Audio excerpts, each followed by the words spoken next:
Mr. President, later today, Israeli Prime Minister Benjamin Netanyahu will address a joint session of Congress.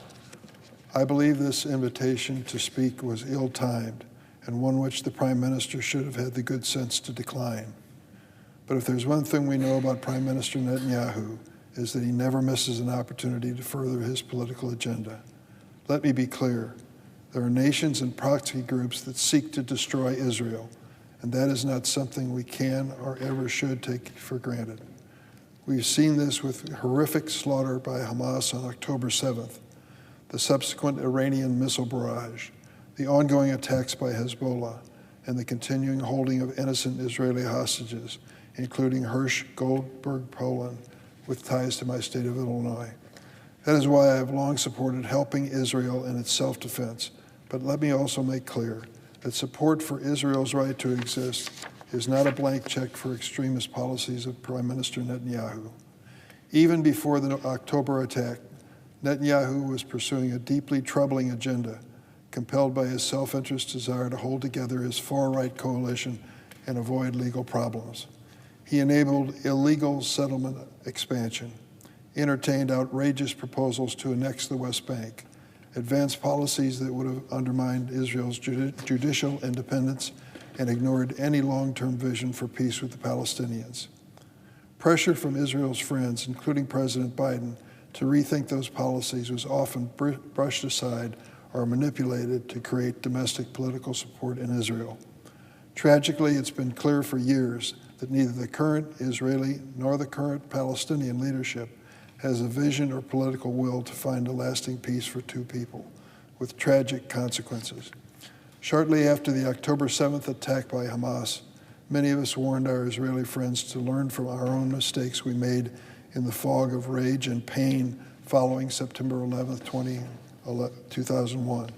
But I fear these lessons have been lost upon Netanyahu, and the cost for Israel and Palestinians alike have been heartbreaking. Netanyahu has failed to create a post-conflict plan, has ignored increased settler violence in the West Bank, and extremists blocking humanitarian aid from entering Gaza. When I think about the right of Israel to exist, it is pretty clear to me, start to finish, that is the basic foundational position to take.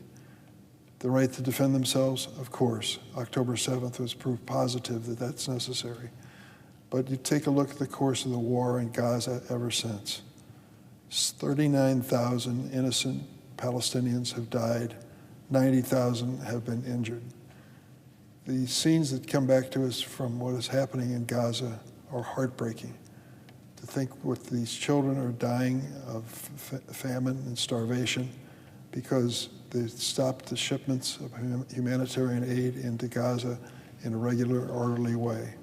That is unacceptable.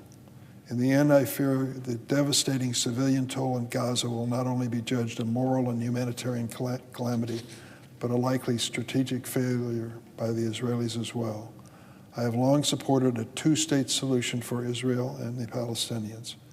In fact, out of the terrible Yom Kippur War came an unimaginable yet lasting peace between Egypt and Israel. So with the right leaders on both sides, it can be done.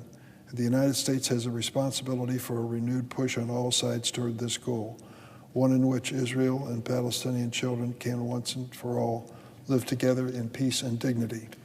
A pending ceasefire that would see hostages released, humanitarian aid increased, and eventually lead to desperately needed outcomes seems finally within reach.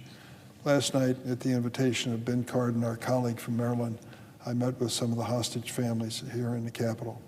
I cannot imagine what it must be like, many of them wondering if the person that they love, their sons, their daughters, their wives, their friends, are even alive today. Unimaginable. We've got to bring this to an end, and a ceasefire agreement with Hamas is the only way to get that done. Instead of stirring the same old pot, I urge Prime Minister Netanyahu to share such a vision for the future when he speaks to the United States Congress today. I yield the floor.